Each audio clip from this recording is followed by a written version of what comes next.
आइए हम सब सुने इन वीरों की कहानी, आइए हम सब सुने इन वीरों की कहानी, इन वीरों की जुबानी हम सुने सैनिक वाणी। सरहद के वीरों की कहानी, सरहद के वीरों की कहानी, वीरों की जुबानी, वीरों की जुबानी हम सुने सैनिक वाणी, सैनिक वाणी, सैनिक वाणी, सैनिक वाणी, सैनिक वाणी, सैनिक वाणी, सैनिक वाणी, सैनिक वाणी। सरहद के वीरों की कहानी, वीरों की जुबानी, सैनिक वाणी। यह पॉडकास्ट सीरीज आप तक लाई जा रही है मीडिया फॉर कम्युनिटी फाउंडेशन के द्वारा। भारत के भूसेना, नवसेना, वायुसेना के वीरों को समर्पित है यह podcast series Sainik Vani. Sainik Vani, this podcast series is dedicated to the heroes on the war front of Indian army, Indian navy and Indian air force. Designed and conceptualized by Dr. Sridhar Ramamurthy.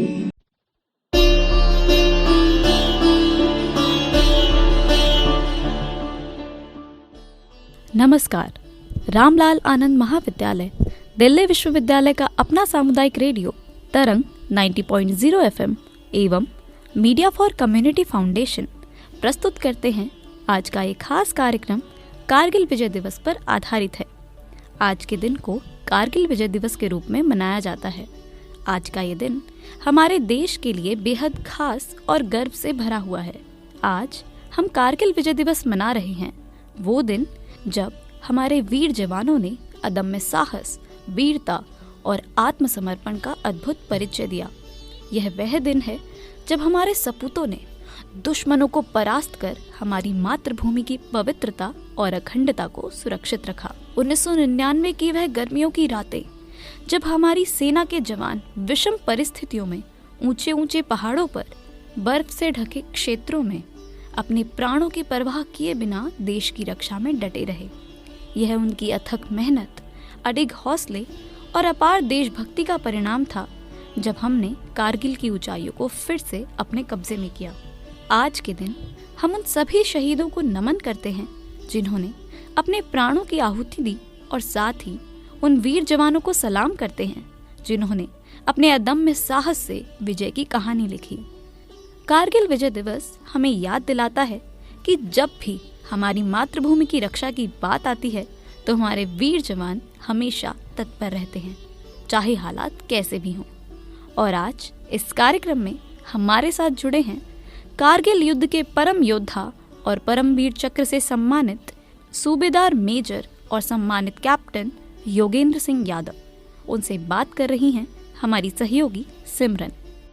नमस्कार, आप सुन रहे हैं रेडियो तरंग 90.0 FM, Ramlal आनंद college Delhi विश्वविद्यालय का अपना सामुदायिक radio. मैं हूं आपके साथ सिमरन सारवान। मेरे साथ मौजूद हैं एक ऐसे इंसान जिन्होंने केवल 16 वर्ष की उम्र में आर्मी ज्वाइन की और 19 वर्ष की उम्र में कारगिल युद्ध की लड़ाई भी लड़ी, और न ही केवल लड़ी बल्कि बहादुरी से देश को जीत भी दिलाई। मैं बात कर रही हूँ Subedar major honorary captain Yogendra Singh Yadav की। भारतीय सेना के वो अधिकारी जिन्हें कारगिल युद्ध के दौरान उनकी वीरता और साहस के लिए देश के सर्वोच्च सैन्य पुरस्कार परमवीर चक्र से सम्मानित किया गया था। कैप्टन योगेंद्र सिंह यादव ये सम्मान पाने वाले सबसे कम उम्र के व्यक्ति हैं जिन्होंने केवल 19 वर्ष की उम्र में ये सम्मान प्राप्त किया। सर नमस्कार, जय हिंद, स्वागत है आपका। नमस्कार, जय हिंद। रामलाल आनंद कॉलेज दिल्ली यूनिवर्सिटी के तमाम छात्र और छात्राओं को रेडियो तरंग जो कि सामुदायिक प्रसारण केंद्र है, इन तमाम छात्रों को मैं शुभकामनाएं देता हूं और मैं अपने आप को बड़ा सौभाग्यशाली समझ रहा हूं कि देश की युवा शक्ति के साथ आज मैं इनके पास हूं। जी सर, आपका बहुत बहुत धन्यवाद सर। सर, इंटरव्यू की शुरुआत करूँगी मेरे पहले प्रश्न से।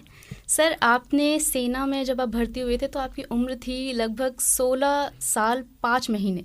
सर, इतनी कम उम्र में बच्चों को पता भी नहीं होता कि हम क्या करें क्या ना करें। ऐसी कम उम्र में आप अपने देश के लिए समर्पित होने को तैयार हो गए, तो क्या इंस्पिरेशन थी, कैसे सफ़र आपका शुरुआत हुआ? बिल्कुल, जैसे हम जानते हैं कि जो हम देखते हैं, जो सुनते हैं, वो हमारे दिल और दिमाग के ऊपर कुछ एक छाप छोड़ देता है। पिता फौजी थे, उन्होंने युद्धों के दास्तानों को बताया था।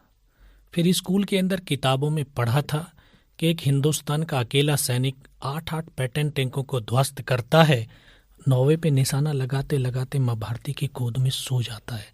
अब्दुल हमीद की कहानी को पढ़ा था। तभी एक मन मस्तिष्क में एक बीज रोपित हुआ, यार ऐसी परिस्थिति जहाँ पे खाना नहीं मिलता, पानी नहीं मिलता, सोना नहीं मिलता, लाशें ही लाशें पड़ी होती हैं, फिर भी एक उद्देश्य को प्राप्त करने के लिए, लक्ष्य को प्राप्त करने के लिए बढ़ना होता है। तो उन परिस्थितियों को देखना चाहता था। तभी मन के अंदर एक पर्पज बना, जीवन का एक पर्पज बना, एक भाव बना कि मुझे फौज में जाना है।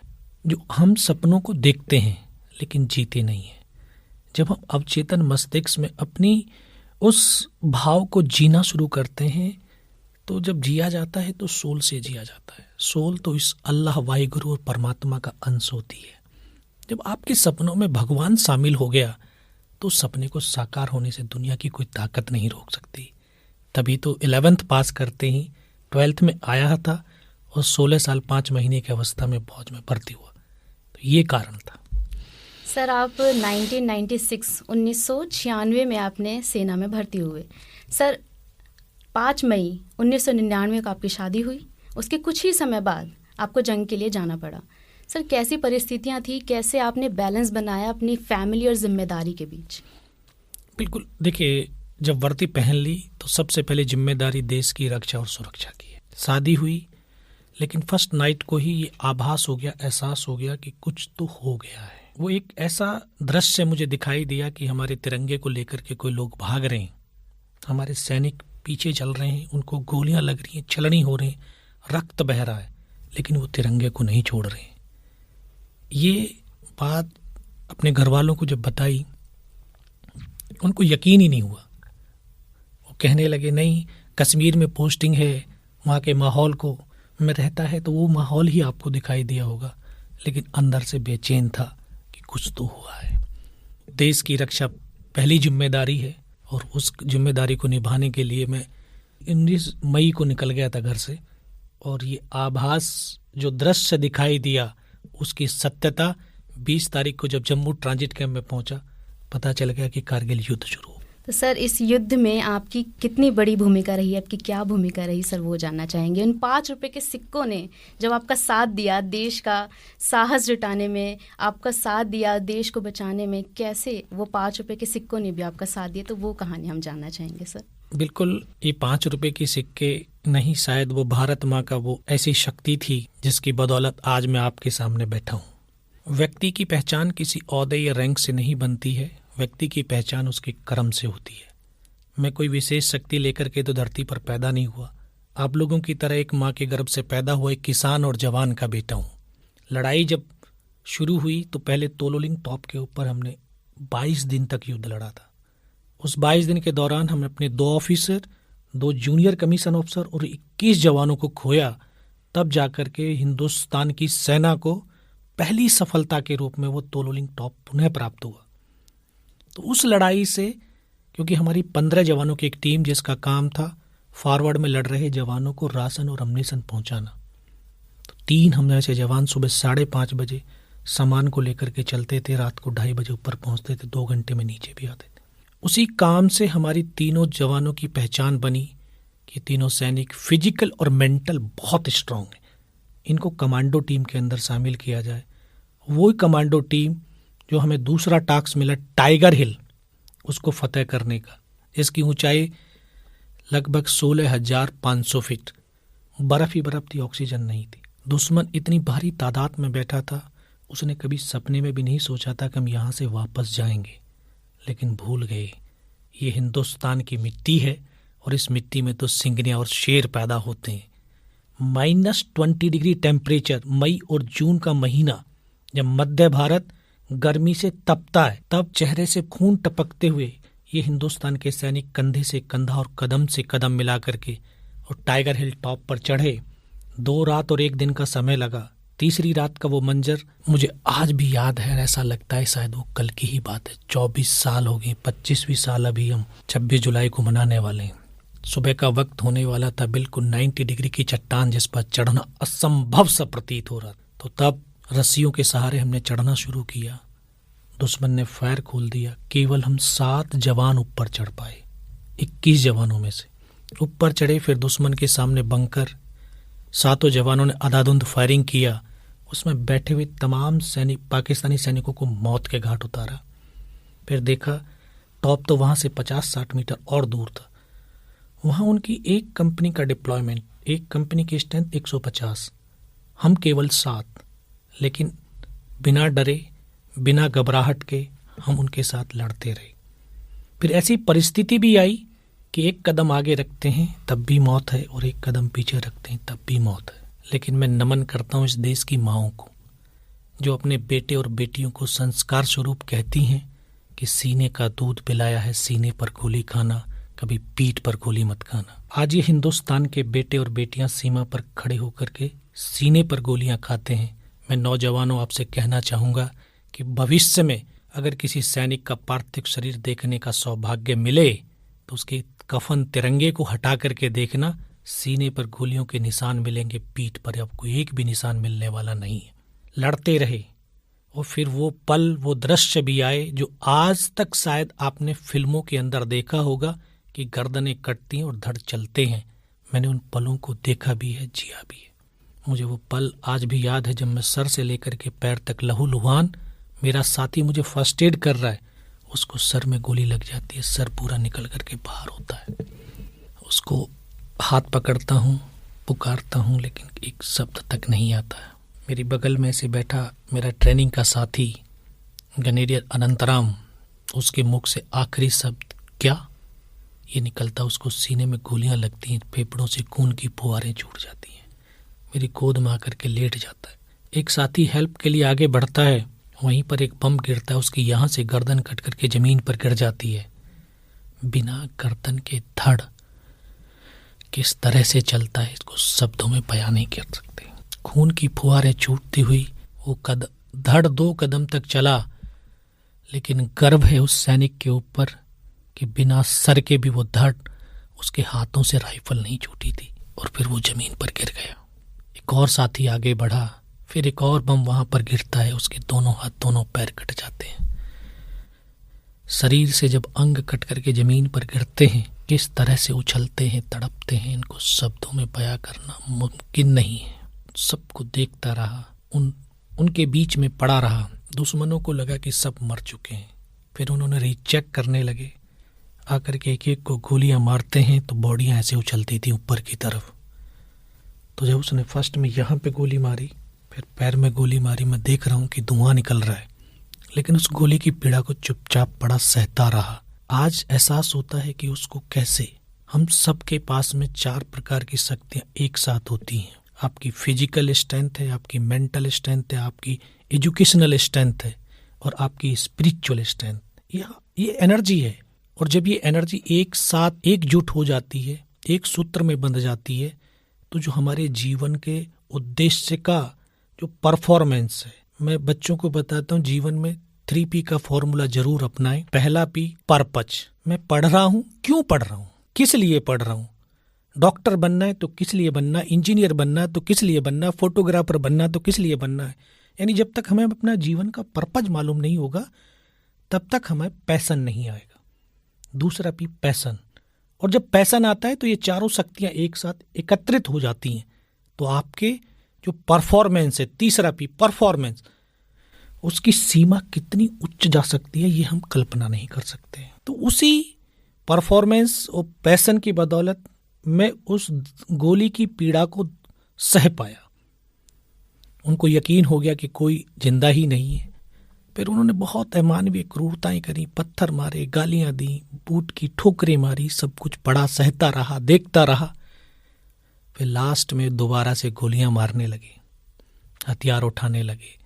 नीचे हमारा एक पोस्ट था, उस पोस्ट के ऊपर हमला करने की बातें करने लगे। जब वो हमले वाली बात मेरे कानों तक पड़ी तब मुझे लगा यार अब मेरी टीम पूरी ख़त्म हो जाएगी। तब ऊपर वाले से एक प्रार्थना करी कि मुझे इतनी जिंदा रख दे कि मैं अपने साथियों तक सूचना पहुंचा सकूं। और ये आस्था, विश्वास, समर्पण जब हम अपने काम या ईश्वर के प्रति करते हैं तो ईश्वर तो साक्षात हमारे सामने खड़े हो जाते हैं। और ये मैंने आभास किया है, एहसास किया है इस चीज़ को। वो आए, दोबारा से गोली मारने लगे, तो जब वो थोड़ा सा नज़दीक था तब मन में एक विश्वास पैदा किया कि अगर इसने सर और सीने में गोली नहीं मारी, चाहे मेरे हाथ पैर दोनों ही काट करके क्यों ना ले जाए, मैं उफ तक नहीं करूंगा और मैं जिंदा भी रहूंगा। ये विश्वास हमारी तमाम शक्तियों को एकाग्र करता है, हमारी इंद्रियों को के ऊपर कंट्रोल करता है।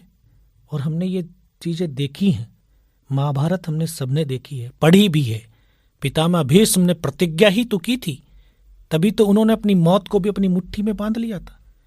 अर्जुन ने उनके रोम रोम को अपने बाणों से बेध दिया था, लेकिन उनके प्राणों को नहीं हर पाया था। तो वो प्रतिज्ञा ही थी, वो एक दृढ़ संकल्प था कि जब उसने आकर के गोलियां मारने लगे तो फिर भी उसने पैर में हाथ में गोली मारी, 2 कदम चला, मैं देख रहा हूं इन आंखों से। 2 कदम चलने के बाद वो रुक जाता है, वापस मुड़ता है। तब उसने जब राइफल करता है तब लगता है यार अब तो नहीं बचूंगा। लेकिन कहते हैं जाको राखे साइयां मार सके ना कोई। और इस देश को भारत माँ बोलते हैं, ऐसे नहीं बोलते। ये कंकर और मिट्टी वाली जमीन बिल्कुल नहीं है। ये दुनिया की धरती का वो भूखंड है जिसको माँ पुकारते हैं। और ये वास्तव में माँ जैसा दायित्व और कर्तव्य का निर्वाह भी करती है। भारत माँ अपने बेटों की वीरता, शौर्य, पराक्रम, बलिदान को कभी दफन होने ही नहीं देती। किसी न किसी एक को जरूर माध्यम चुनती है। शायद इस भारत माँ ने मुझे वो माध्यम चुना होगा।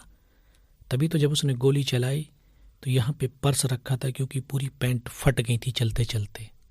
उसमें कुछ 5-5 रुपए के सिक्के थे। और वो सिक्के इसलिए थे, शायद लोग सोचते हैं कि वो सिक्के लेकर के चलते हैं, नहीं। जो हमारी हिंदुस्तान की सनातन संस्कृति है, कला है, जो संस्कृति में हम जैसे बच्चे जो होते हैं, घर की जो है परंपराएं होती हैं कि बड़ों का आदर करना, सम्मान करना। तो मैं सबसे जूनियर था, लोग मुझसे सामान मंगाते थे, मैं ला कर देता था। तो वो पैसे जो खुले होते थे वो तो पर्स में होंगे, तो इसलिए वो 5-5 रुपए के सिक्के उसमें पड़े हुए थे। कोई और ऐसा तो बक्स तो था नहीं उसमें रखना है, लेकिन वो सिक्के वहां काम आएंगे ये कभी नहीं सोचा। जीवन में जो चीज घटित हो रही है और होगी, उसका कहीं ना कहीं डॉट अगर हम जोड़ करते हैं तो कुछ ना कुछ उसका पर्पज होता है। तो गोली जाकर के सिक्कों पे लगी, क्योंकि माँ भारती ने शायद सारे सिक्के इकट्ठे कर दिए होंगे। मुझे भी लगा कि मैं तो मर गया हूँ।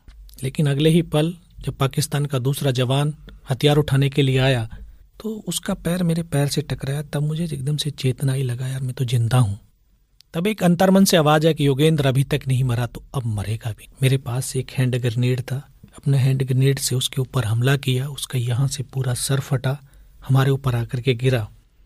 उस धमाके से पाकिस्तान के जवानों में खलबली मची कि इनमें से कोई जिंदा है। कुछ बोले जिंदा नहीं, नीचे से रिइंफोर्समेंट आ गई है। वो कंफ्यूज हो गए, उनके पैर उखड़ गए। मैं चलने के लिए बेबस था, लाचार, तास और निराश नहीं था। पैर की पूरी मसल निकल गई थी, इस हाथ की पूरी हड्डी निकल गई थी। एक हाथ से राइफल को संभाला, लुढ़क करके 3-4 जगह से फायरिंग किया। 3-4 पाकिस्तानियों को और मार गिराया। फिर इसी हाथ से क्रोल करता, खिसकता, रेंगता, फायर करता उनके पीछे 4-5 मीटर तक जाता हूँ तो देखता हूँ सामने तो उनके लंगर चल रहे हैं, उनके लिविंग टेंट लगे हुए हैं, उनके वेपन की डिप्लॉयमेंट, और वो सब कुछ छोड़ करके भागते चले जा रहे हैं। बहुत देर वहां पे रहा। फिर बहुत देर के बाद फिर मन के अंदर वो पागलपन छाया, वो थॉट वापस आया कि यार अपने साथियों को बचाना। फिर धीरे धीरे रेंगता हुआ वहां तक जहां मेरे साथी शहीद हो रखे थे वहां तक पहुंचा। फिर मन में ख्याल आया कि इनमें से कोई हो सकता है मेरी तरह जिंदा होगा। आकर के एक एक को देखने लगा तो किसी का सर नहीं था, किसी के पूरे फेफड़े निकले हुए बाहर थे। ये 19 साल का लड़का जिसकी 2.5 साल की सर्विस थी, छत विछत अवस्था में डेड बॉडियां पड़ी थी, उनके बीच में पड़ा हुआ था। जिधर नजर उठती थी उधर पहाड़ और बर्फ के सिवा कुछ नजर नहीं आता था।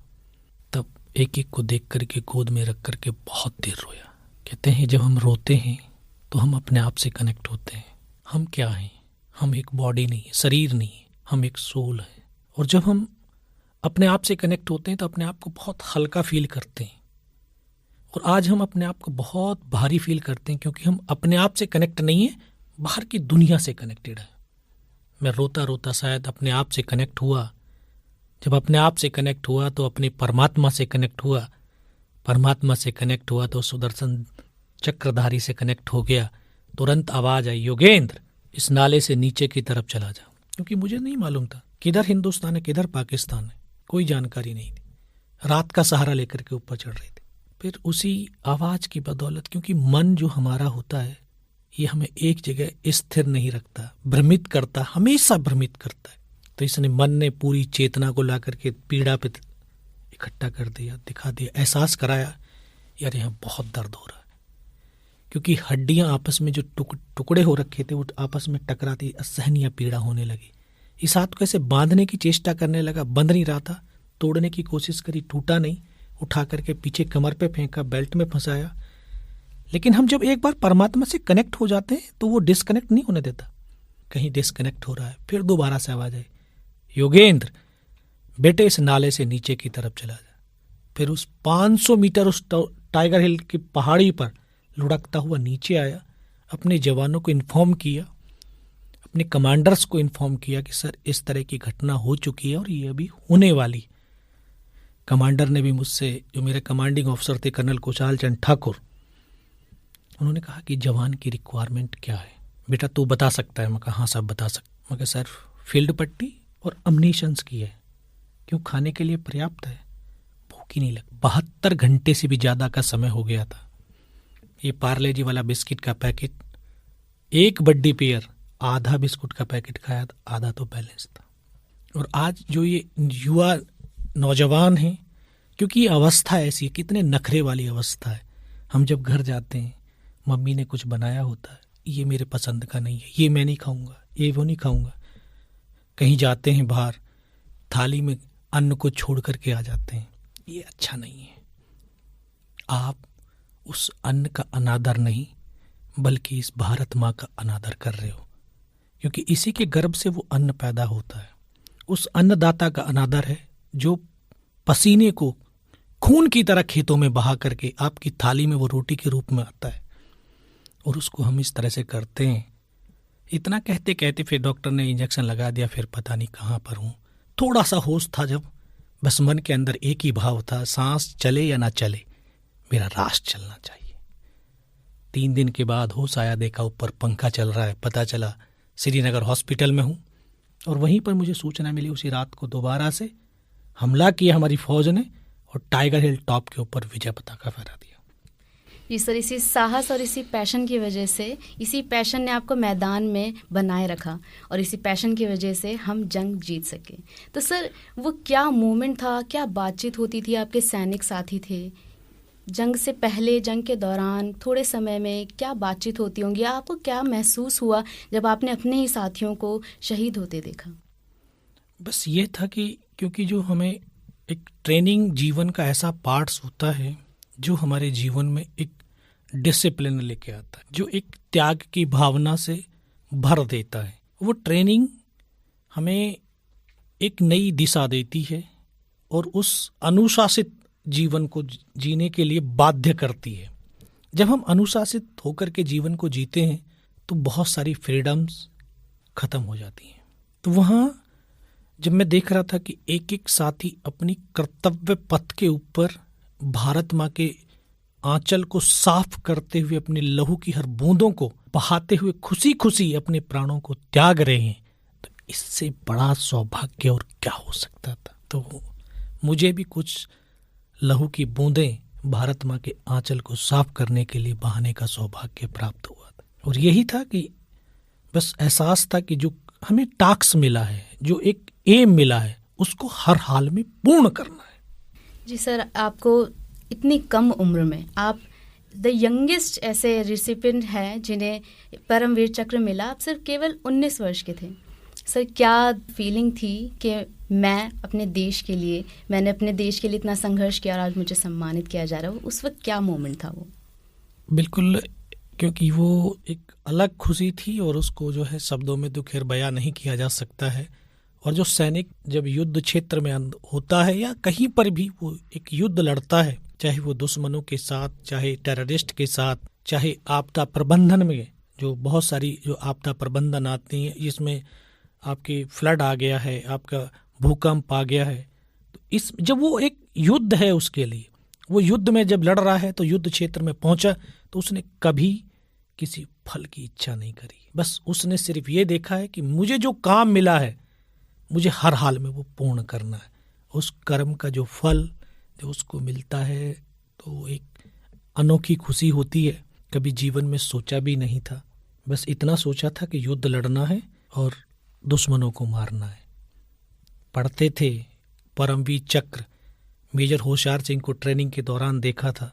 पहले तो सोचते थे यार वो बंदा कैसा होता होगा, दूर से देखने का सौभाग्य मिला था, लेकिन ये पता नहीं था कि ये अवार्ड कभी मुझे भी मिलने वाला है। जी सर, आपने जैसे सेना की बात किया, हमारे आने वाले जो भावी सैनिक हैं वो भी काफ़ी तैयारियां करते हैं ताकि अपने देश को समर्पित कर सकें। लेकिन सर कई ऐसे सैनिक होते हैं, कई ऐसे लोग होते हैं जो किसी वजह से चूक जाते हैं या अपने लक्ष्य को प्राप्त नहीं कर पाते। सर वो कारण क्या हो सकते हैं और ऐसा क्या करे, वो क्या चरण हो जिससे हर इंसान, हर वो युवा जो सेना में भर्ती होना चाहता है वो अपना लक्ष्य प्राप्त कर सके, अपना सपना पूरा कर सके? बिल्कुल, देखिए सेना में भर्ती होने के कई मौके हैं। आप अभी जैसे अग्निवीर चल रही है, उसकी तो एज अभी 17 साल से है, शुरू हो गई है। फिर उसके बाद 12th में आप पढ़ रहे हैं तो एनडीए के माध्यम से आप जो है सेना के अंदर ज्वाइन कर सकते हैं। अगर एनडीए में भी नहीं हो रहा तो आप ग्रेजुएशन करने के बाद सीडीएस के थ्रू भी जो है आप जा सकते हैं। और जो खास करके एनसीसी जो स्टूडेंट हैं जिनके पास सी सर्टिफिकेट है, उनको तो रिटन टेस्ट देने की भी आवश्यकता नहीं, डायरेक्ट एंट्री उनकी होती है। और वर्दी पहनना ही सैनिक नहीं है। जब हमारे मन के अंदर वो भाव होने चाहिए कि हमें कहीं पर भी रह कर के निस्वार्थ भाव से, ईमानदारी के साथ राष्ट्र को ऊपर उठाना है। राष्ट्र सर्वप्रथम हमारा है। भगत सिंह, सुखदेव, राजगुरु ने कौन सी वर्दी पहनी थी, लेकिन उसके लिए राष्ट्र सर्वोपरि था।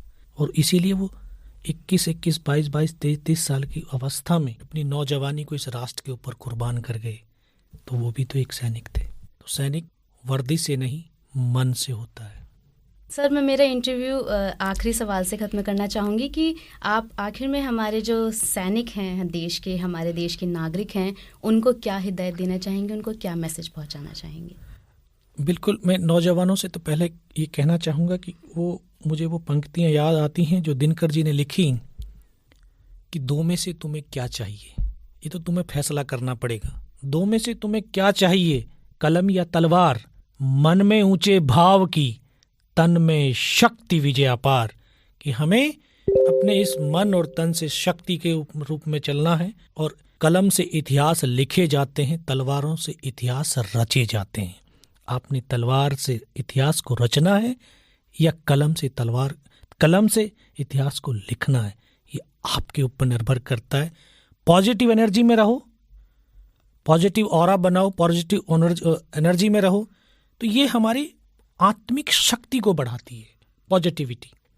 और आत्मिक शक्ति आत्मबल पैदा करता है। आत्मबल से आत्मविश्वास पैदा होता है। और जब हमारे आत्मविश्वास से एक व्यक्ति भरा होता है तो वो हर कार्य को आसानी से पूर्ण कर सकता है। तो देश के युवाओं से मैं यही अनुरोध है कि आप अपने विचारों में हमेशा सकारात्मक भाव रखिए और जीवन को सकारात्मक भाव से जियो, क्योंकि ये जीवन तुच्छ नहीं है, ये अनमोल है। ये हमारे माता पिता का दिया हुआ है, इस भारत माँ का दिया हुआ है। तो इस भारत माँ के कर्तव्य के ऊपर, इस भारत माँ के मस्तक को ऊंचा करने के लिए ये जीवन कुर्बान होना चाहिए, बुजदली या कायरता से नहीं। क्योंकि हमारी माँओं ने हमें कायर और बुजदिल पैदा नहीं किया। समस्याएं आएंगी जीवन में, लड़ना होगा, और जो समस्याओं से लड़ता है वही तो वीर कहलाता है। अरे आप लोग कराते हो ना, मेडिकल कराते हो, ईसीजी होता है, उसमें इस तरह की तरंगें होती हैं। वो तरंगें क्या कहती हैं? ये कहती हैं कि जीवन सरल रेखा के समान नहीं है, जीवन तो ऊंचाई और नीचाइयों से भरा हुआ है, इसलिए जो लड़ेगा वो जिंदा रहेगा। जय हिंद। जी सर, आपके इसी आत्मविश्वास और इसी आत्मबल के लिए हम, हमारा दिल्ली विश्वविद्यालय का रामलाल आनंद कॉलेज, हमारा रेडियो तरंग और हम सभी साथी आपको सल्यूट करते हैं। जय हिंद सर। Thank you. जय हिंद। नमस्कार।